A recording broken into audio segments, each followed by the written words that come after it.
시니어들과 지난 열흘 동안 디카라가 단기 봉사 잘 다녀왔습니다. 기도로 동력해 주신 여러분 감사합니다.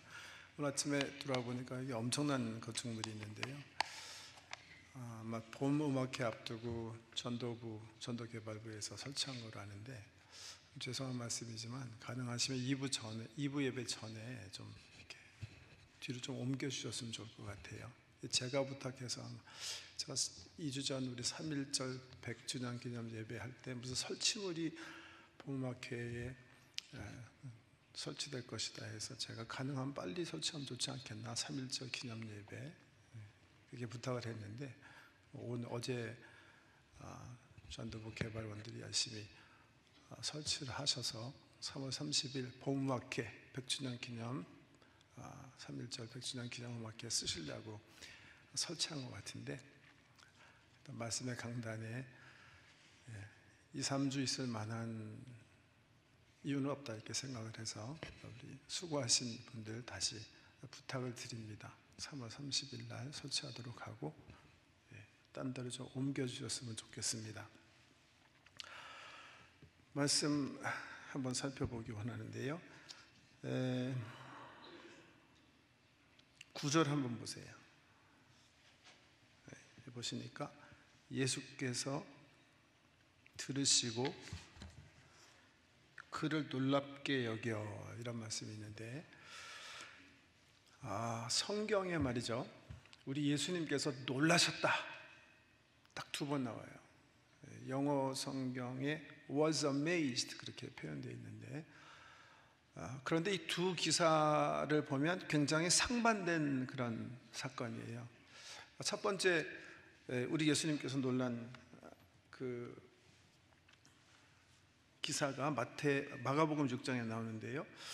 예수께서 그들에게 이르시되 선지자가 자기 고향과 자기 친척과 자기 집 외에는 존경을 받지 못함이 없느니라 하시며, 거기서는 아무 권능도 행하실 수 없어 다만 소수의 병자에게 안수하여 고치실 뿐이었고 그들이 믿지 않음을 이상히 여기셨다 그랬는데, was amazed, 헬라어로는 같은 단어, 우리 누가복음 7장에 나오는 단어와 똑같은 단어가 쓰여졌어요. 딱 2군데 뿐이에요. 어떤 기사죠? 예수님 제2의 고향이 어디예요? 태어나시긴 베들레헴에서 나셨지만 활동은 나사렛에서 하셨어요. 그래서 나사렛 예수의 이름으로 이런 말들을 하는데, 예수님 부모님들의 고향이 나사렛이었기 때문에 나사렛에 셀을 하셔서 거기서 성장하세요. 그리고 거기서 공생애를 시작하시는 거예요. 그게 복음서에 나와 있는데, 당연히 이제 아버님 도와서 목수로 일하시다가 이제 공생애를 시작하시는데, 그 나사렛 사람들이 예수님께서 행하시고 말씀 가르치시는 것을 보면서 뭐라고 얘기했냐면, 야, 이거 목수의 아들 아니냐, 이 사람이 어떻게 이런 일을 행하는 거지? 그렇게 판단하면서 예수님은 믿지 않습니다. 그런 나사렛 사람들의 모습을 보면서 예수님께서 굉장히 놀라셨다 이렇게 기사가 기록되어 있는 거예요. 그들이 믿지 않음을 놀랍게 여기셨더라 그렇게 표현됐는데, 예수님께서 여기서 한번 놀라셨다고 성경 기자가 기록을 했다면, 또 한 번은 오늘 본문 말씀입니다. 나사렛 어디 있나 한번 보세요.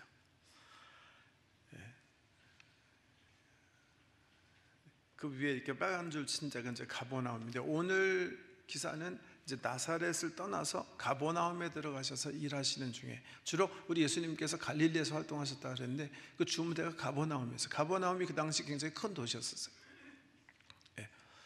그 사람들이 무역상들이 이렇게 지나가는 길목에 있었던 도시고, 20세기 초에 고고학자들이 가버나움을 발견했기 때문에 지금 가보시면 이제 가버나움에 옛날에 있었던 회당, 또 베드로의 집, 확실하지 않지만 이런 것들이 다 이렇게 복원되어 있는데요. 주로 이제 나사렛을 떠나서 주님께서 이제 가버나움에서 활동하셨는데, 오늘 기사는 가버나움에 주둔하고 있었던 백부장과의 사이에서 일어난 일이죠.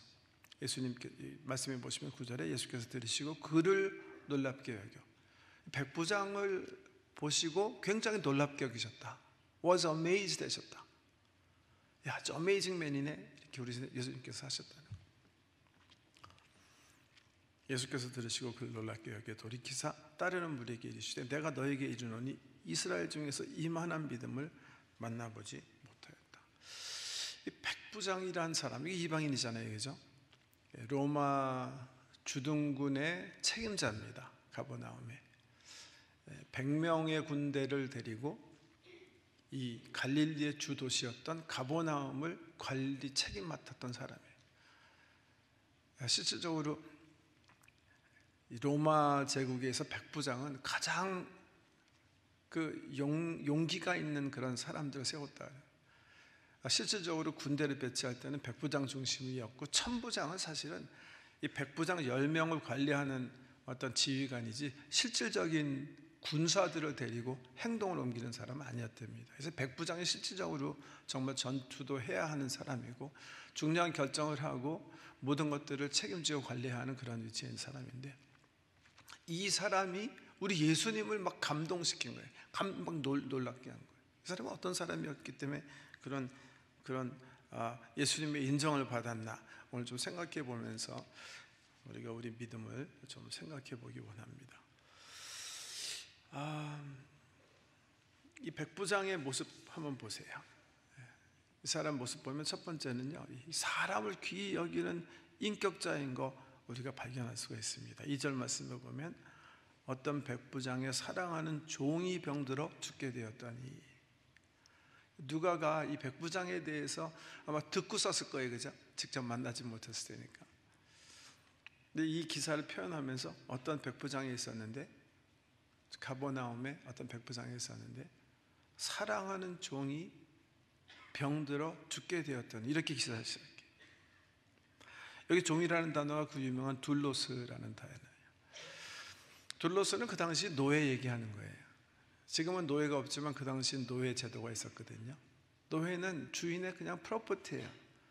내가 어떤 도움이 필요해요. 내 구두 닦아주는 사람이 필요해요. 이를테면 물 길러오는 사람이 필요해요. 그러면 그냥 돈 주고 사면 되는 거예요. 그게 바로 둘로스예요, 노예. 근데 노예가 어떻게 됐다고요? 병들어 죽게 됐대요.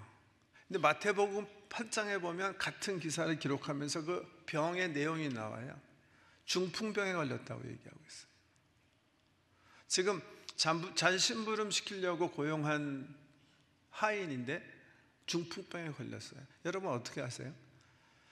지금 내가 세탁소 경영하고 있는데 프레스할 사람이 필요해.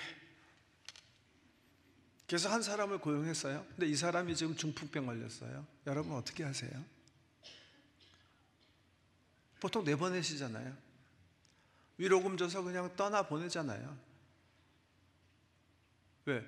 자기가 자기 몸 관리 못했고 나는 그 사람 몸 사용해서 돈 벌려고 하는데 이 사람이 지금 나에게 유익이 되지 않기 때문에 그냥 내보내는 게 그 정성 아닙니까, 여러분? 근데 이 백부장 그러지 않았다는 거예요. 이 사람 자기가 돈으로 주고 산 노예인데 이 사람을 자기 어떤 부의 수단으로만 보지 않았다는 거예요. 외경심을 가지고 이 종을 대했다는 거예요. 그래서 성경이 뭐라고 표현했냐면 자기 하인이 자기 노예가 병들어서 죽게 되었는데 내보내기는커녕 이 사람을 표현하면서 이 백부장은 이 종을 사랑했다 이렇게 얘기하고 있어요. 만남을 귀히 여기는 그런 인격자예요. 하나님 그런 사람 사랑하십니다, 여러분. 하나님은 사람을 사랑하시는 분이세요. 자기 형상으로 만들어 놓고 그래서 사람이 사람을 사랑하시는 것을 굉장히 귀히 여기시는 분이에요. 백부장은 그런 귀한 인격자였어요. 사람을 만남을 소중하게 여긴 사람. 사무엘상 마지막에 보면 다윗의 얘기가 갑자기 툭 하나 아주 자세하게 기록되는 장면이 나오는데요. 다윗이 사울 왕에게 쫓겨서 망명살이 할 때 일어난 일이에요. 다윗이 얼마나 급했냐면 이제 자기를 따르는 600명 군대만 가지고 있었고 쫓기다 할 수 없어가지고 한 10년 고생한 거죠. 그러다 어디로 망명을 했냐면 블레셋으로 망명해요. 블레셋 어떤 나라예요? 이 골리앗의 나라예요. 근데 쫓기다 보니까 유다를 버리고 블레셋에 망명하게 돼요. 어떻게 보면 굉장히 불명예스러운 그런 사건인데 거기서 블레셋 왕들의 신세를 지면서 숨어 지내는 거예요. 사울을 피해서. 그러는 중에 블레셋과 유대 나라가 다시 전쟁을 하게 돼요. 근데 놀랍게 블레셋 왕이 다윗에게 지원을 요청하는 거예요. 너 내 신세졌으니까 이제 나와 함께 너희 나라 치러 가자. 그래갖고 다윗이 어영부영 가지고 있었던 잔군 600명을 데리고 전쟁에 참여하게 돼요. 사실 하나님께서 기름 부어 세운 왕 아니에요. 차기 왕인데 자기 민족을 치러 가는 거예요. 정치적 상황, 군사적 상황에서 어쩔 수 없이 블레셋 군대에 합류해서 어정쩡 전쟁하러 나가는데 근데 하나님께서 은혜를 베푸시죠. 다른 성에서 온 블레셋 장군 중 몇 명이 야 저거 다윗 아니냐, 저거 어떻게 믿고 우리랑 같이 유대 나라를 치러 가게 할 수 있느냐, 그래서 반대하기 시작해요. 그래서 결국 블레셋 왕이 다윗을 다시 돌려보내요. 시글락 성이라는 데 가서 신세를 지고 있는데 가서 보니까 놀라운 일이 벌어졌어요. 어떤 놈들이 쳐들어와서 성 다 불질러 버리고 재산 다 가져가고 아내 아이들까지 노예로 다 끌고 간 거예요. 600명 자녀군이 걸보니까 너무 기가 막힌 거예요. 몇 년 동안 다윗 믿고 왔는데 이제는 아이들도 잊어버렸죠. 아내도 모든 재산 다 없어지고 완전히 알거지가 된 거예요. 그러니까 이 군사들이 그냥 다윗을 죽이려고 그래요. 넌 더 이상 우리들의 리더가 아니야. 그래서 그랬겠죠. 죽이려. 다윗이 이때 하나님의 사람이니까 엎드려서 기도해요. 하나님께 물어요. 어떻게 해야 합니까? 하나님의 말씀이 다윗에게 임해요. 추적해라. 그 도둑들을 추적해라. 그래서 자기를 죽이려는 자기 부하들을 잘 설득해요. 지친 200명은 뒤에다 남겨놓고 400명 군사를 가지고 그 도둑들을 추적하는 거예요. 하루 이틀 길 광야 어디로 도망갔는지 모르지만 쫓고 있는데 가다 보니까 애굽 소년 하나가, 흑인 소년 하나가 병 걸려서 광야에서 죽어가고 있는 거예요.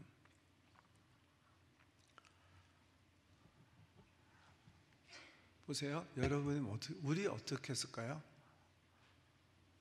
지금 우리 아이가 지금 잡혀갔어요. 내 아내, 내 남편이 지금 실종됐어요. 내 부하들은 그게 너무나 기가 막혀서 나를 방금 전에 죽이려고 했어요. 지금 흑인 소년 하나가, 우리 민족 아이 아니에요. 흑인 소년 하나, 애굽 소년 하나가 병 걸려서 광야에서 지금 죽어가고 있어요. 다윗의 인격이 여기서 나타나는 거예요. 다윗은 거기서 멈춰서요. 성경이 이렇게 기록하고 있어요. 다윗이 3일 동안 멈춰서서 이 아이를 간호해요. 만남을 귀히 여기는 사람이에요. 사람을 소중히 여기는 사람. 그 아이가 3일 만에 깨어나요. 깨어나서 다윗이 이 아이와 얘기하게 되니까 이 아이가 얘기하는 것이 정말 놀라운 은혜였죠. 이 아이는 조금 전, 3일 전 다윗이 살던 시글락 성을 침략해서 다윗과 다윗 군사의 아이들과 아내들을 노예로 잡아가 버리고 그 성의 모든 물건을 가지고 간 아멜렉 사람이 노예로 사용하다가 병 들리니까 버린 아이예요. 그 아이 앞장 세워서 다윗은 아멜렉을 습격하게 되는 거예요.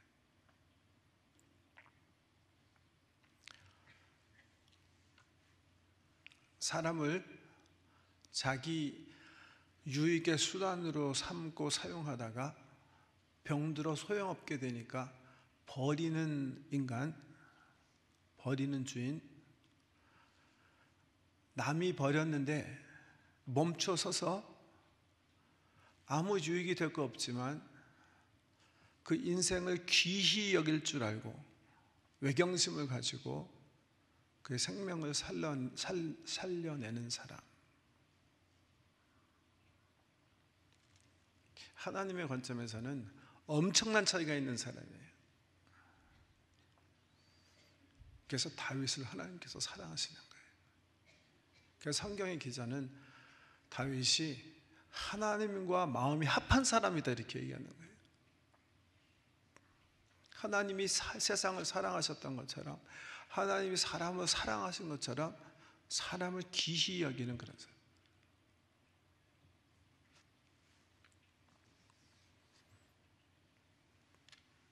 백부장 마찬가지. 자기가 돈 주고 자기의 일감을 위해서, 자기의 편의를 위해서 산 종이에요. 그런데 그는 그 만남을 귀히 여겼던 사람. 사회심리학자들이 얘기하는 거 들어보면 우리가 인생을 살면서 만나는 사람들이 한 20여 명에 불과하다 이렇게 얘기해요. 20명에서 30명 사이다.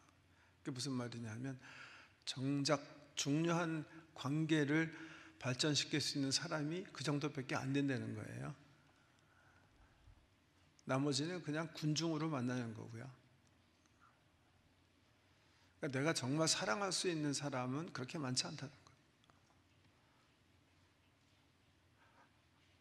나와 만남에 있는 30명을 그 만남을 소중히 여기고 내가 정말 사랑하며 사는가?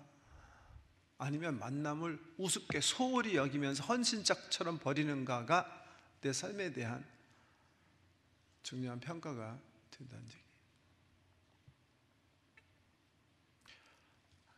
남편과의 만남, 아내와의 만남, 이거 하나님께서 우리에게 맺어주신 소중한 만남에 귀히 여기셔야 돼요. 내 아내가 병들고 내 남편이 돈 못 벌어 와 나에게 유익이 되지 않아요? 그렇다고 만남을 소홀히 여기는 사람은 인격자라고 할 수가 없어요. 시어머니, 장모, 장인, 며느리, 사위, 중요한 만남이에요. 만남을 소중히 여기실 줄 알아야 돼요. 그 만남을 나의 유익의 관점에서 판단하고 저버리고 하는 것은 천륜을 저버리는 어리석은 일이에요. 내 직장에서 내 부하 직원과의 만남, 상사와의 만남, 우리 교회 내에서 우리 촌 식구들과의 만남, 팀원들과의 만남, 이렇게 해서 우리는 한 20, 30명과 관계를 맺으면서 살아갈 뿐이에요. 그 만남을 소중히 여기는 사람이 있고요, 그 만남을 자기의 유익의 관점에서 취했다 버렸다 하는 사람이 있는 거예요. 백부장은 종을 외경심을 가지고 대하는 인격자였어요. 그래서 하나님, 우리 예수님 칭찬받았다 이렇게 말씀드릴 수가 있고요. 두 번째는요, 같은 맥락인데 성경에 보면 이 사람은 이 신민지 사람들을 사랑하고 섬겼던 사람이에요. 5절에 보면 장로들이, 유대 장로들이 그렇게 고백했어요. 이 사람은 우리 민족을 사랑하고 또한 우리를 위하여 회당을 지었나이다 이렇게 고백하고 있어요. 이 말씀을 들으면서 저는 장점돌 할머니가 생각이 났어요. 12년 전에 저희 교회를 방문하셨던 적이 있는데 장점돌 할머니는 15살에 서울에 이모 집에 놀러 왔다가 어떤 사람이 일감 준다고, 짭 준다고 하는 말에 속아서 추럭에 실려 만주로 끌려가요.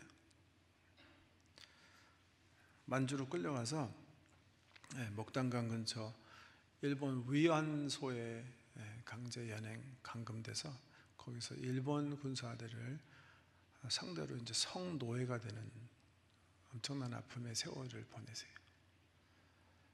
한 2년 후엔 다시 인도네시아로 끌려가서 거기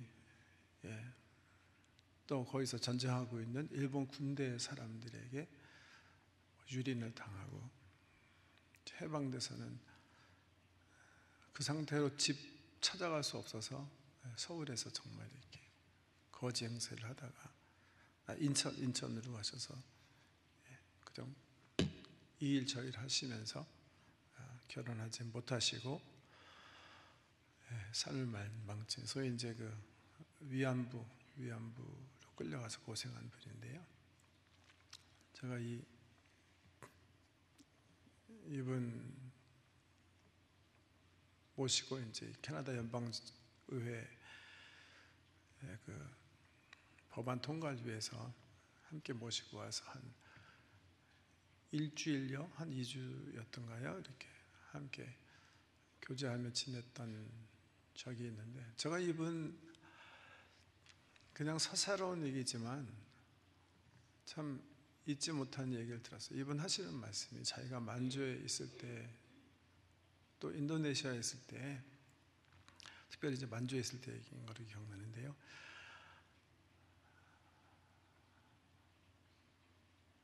제가 위안소에서 정말 15살 소녀로 정말 끔찍한 일을 경험하는데, 그 일을 가장 불쌍히 여기고 위로가 돼준 사람이 있대요. 물론 우리 조선 사람도 자기를 불쌍히 여기고 도와주려고 했던 사람이 있는데, 자기를 제일 많이 위로해주고 도와줬던 사람은 사실은 일본 군인이었대네요.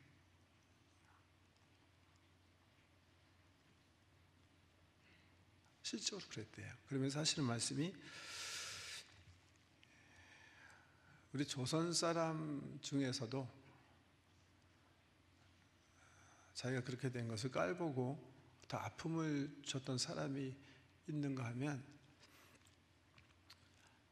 일본 군인이었지만 자기의 그 상황을 정말 불쌍히 여기고 어떻게 해서든지 편하게 해주려고 도와준 사람이 있었어요. 그 중에 한 사람이 기억나는 사람이 있대요. 이 백부장이 그런 사람이었던 것 같아요. 그죠? 비록 로마 제국이 파견해서 지금 가버나움에서 식민지 주둔군 대장으로 있었지만 자기 민족이 하는 일을 자랑스럽게 여기지 않고 오히려 식민지 편에 서서 이 사람들을 이해하고 외경심을 가지고 이 사람들을 대하고, 오히려 여기 보면 유대민을 사랑했다. 그리고 이분들을 위해서 자비로 회당을 지어줬다. 이렇게 얘기하고 있어요. 네.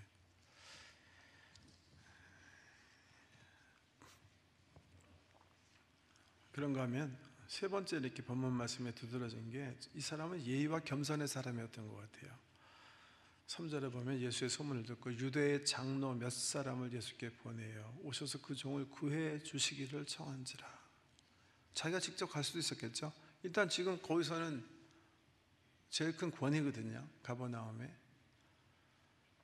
근데 예수의 소문을 듣고, 당연하죠, 가버나움이 커봤자 지금 이 백부장은 이 주둔군의 이 가버나움, 이 갈릴리 지방의 수도처럼 가장 중요한 도시였던 이 가버나움 마을을 책임져야 하는 그런 사람이니까 지금 가버나움에서 무슨 일이 일어나는지 빤히 알고 있었을 거예요. 그러는 중에 예수에 대해서 듣고 또 조사도 했을지 모르죠. 권위면으로 보면, 뭐 정치 사회적인 권위로 보면 일단 이 백부장이 권위거든요. 예수에 대한 소문을 듣고 예의를 갖춰서 예수에게 청을 넣는 거예요. 소문을 들은 다음에 유대인의 장로 몇 사람을, 자기가 아는 유대인의 엘더들이에요. 꼭 뭐 회당의 엘더라고 생각하실 필요 없어요. 가버나움의 지도자들이죠. 그 사람을 에게 청을 넣어서 그분들이 예수를 찾아가도록. 근데 왜 그렇게 하셨을까? 왜 그렇게 했을까? 그 이유를 6절 7절에서 자기 입으로 밝혀요. 주님, 저는 당신이 내 집에 들어오심을 도무지 감당하지 못합니다. 그래서 내가 죽게 나아가기도 감당하지 못할 줄 알았나이다. 자기 스스로 예수님 앞에 나가는 거는 옳은 것이 아니라고 나는 판단했습니다. 왜? 지금 예수님은요, 그 당시 굉장히 사람들이 따르는 랍비였거든요. 하나님의 사람이었거든요. 이방인인 자기가 이렇게 이해할 수 있을 것 같아요. 유대인의 문화적 관점, 종교적 관습에서 볼 때 자기가 직접 랍비인 예수께 나가서 그 청을 넣는 것은 옳지 못하다고 판단해요. 그래서 예의를 갖춰서 주님께 이제 직접 나가지 않고 엘더들을 시켜서 자기의 청을 넣는 그런 모습입니다. 마지막으로 보면 이게 아주 중요한 부분이라고 말씀드릴 수가 있는데, 하나님에 대한 확실한 이해, 그리고 그 이해에 기초한 믿음의 고백. 하나님이 어떤 분인지 유대인들보다 더 잘 알고 있었던 것 같아요. 말씀에 보면 이렇게 얘기하세요. 저희 집에 오실 필요가 없습니다. 하인을 보내서 얘기하죠. 저는 감당 못합니다. 그러면서 말씀만 하사 내 하인을 낫게 하소서. 나도 남의 수하에 든 사람이요 내 아래에도 병사가 있으니 이더러 가라 하면 가고 저더러 오라 하면 오고 내 정도로 이것을 하라 하면 하나이다. 그렇잖아요. 지금 예수님이 오신다는데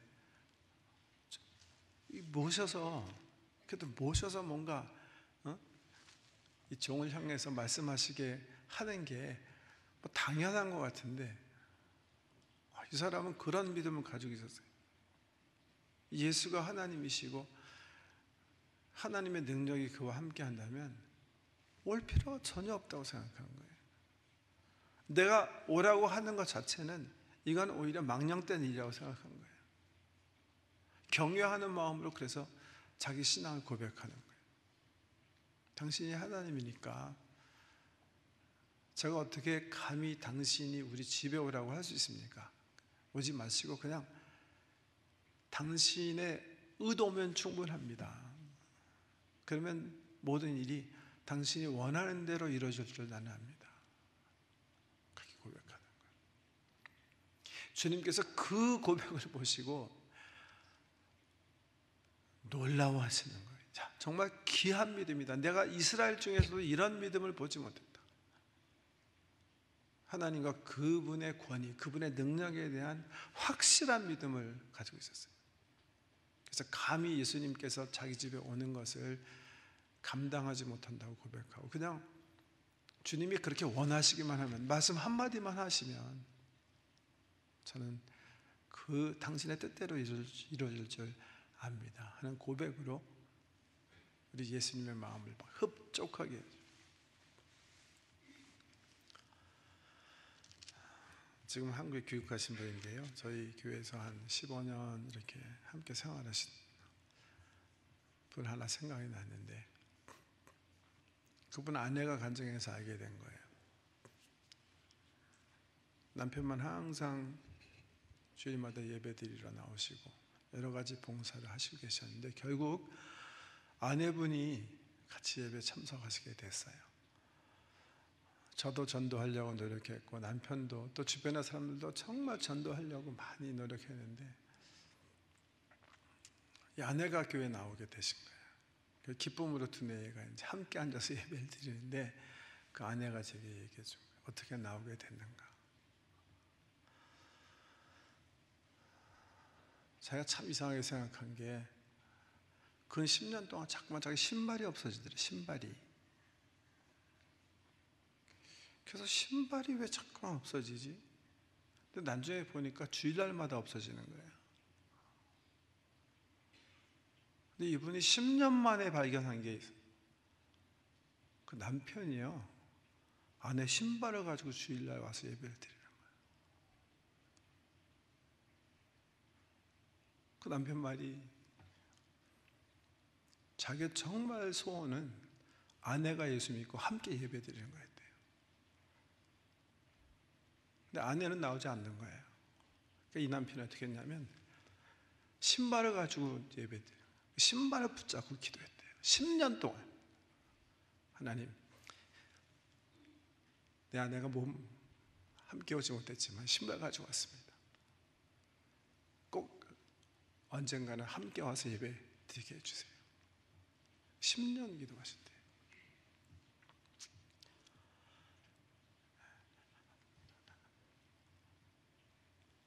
하나님의 마음을 감동시킨 기도이기도 하고요. 하나님이 그 사건을 10년 후에 아내에게 알게 하셨어요.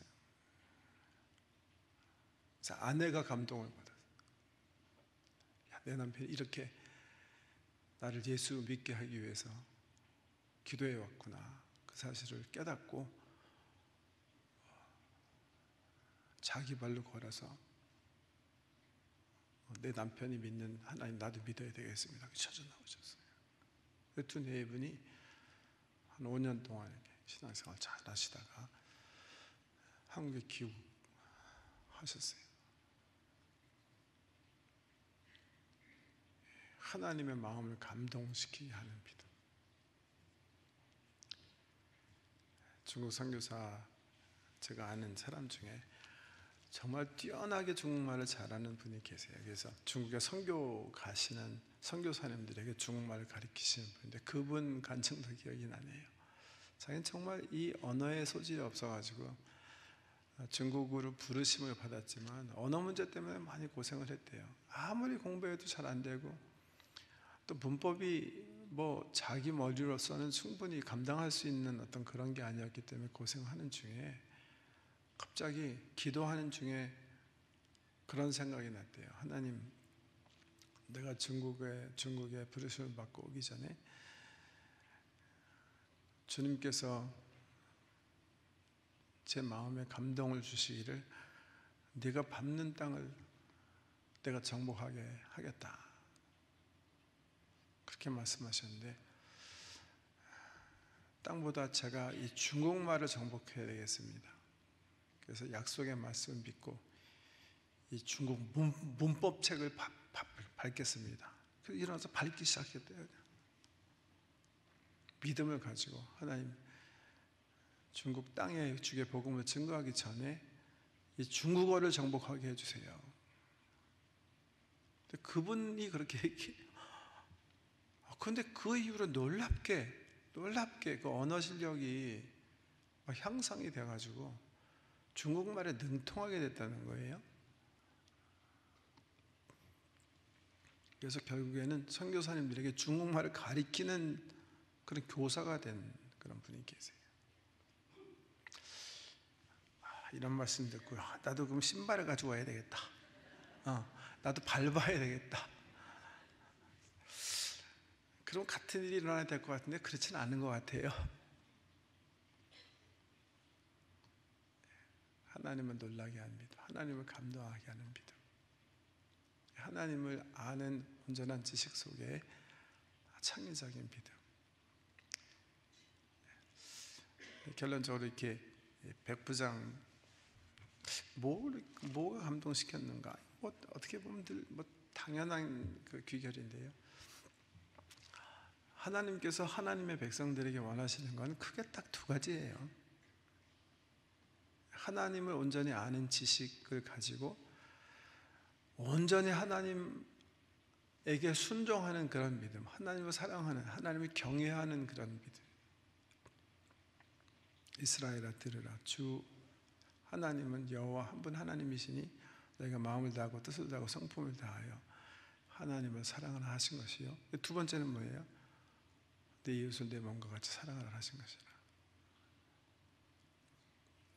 백부장은 이 두 가지를 잘한 거예요.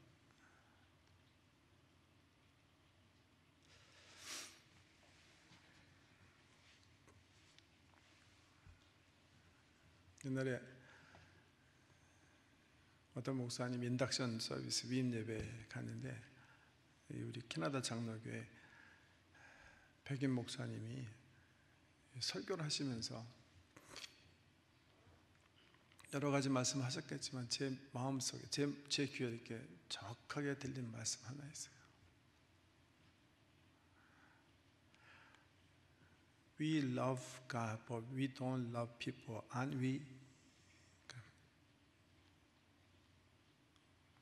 우리는 하나님 사랑합니다. 그러나 사람은 사랑하지 않죠. 그렇지 않나요? 하나님의 사람들이 하나님 사랑하는 것은 어떻게 보면 너무 당연한 일이고, 하나님 사랑하기 때문에 뭐예요? 근데 우리가 어디서 실패합니까? 사람 사랑하는 거, 이거 실패하는 거예요. 아마 백부장이 예수님을 놀래켰다 하는 말 중에 여기 그 모습인데요. 하나님 사랑하고 사람 사랑하는 건데, 정말 우리가 심각하게 도전받고 생각해 보아야 될 게 어느 부분인가? 저는 두 번째 부분이라고 생각해요.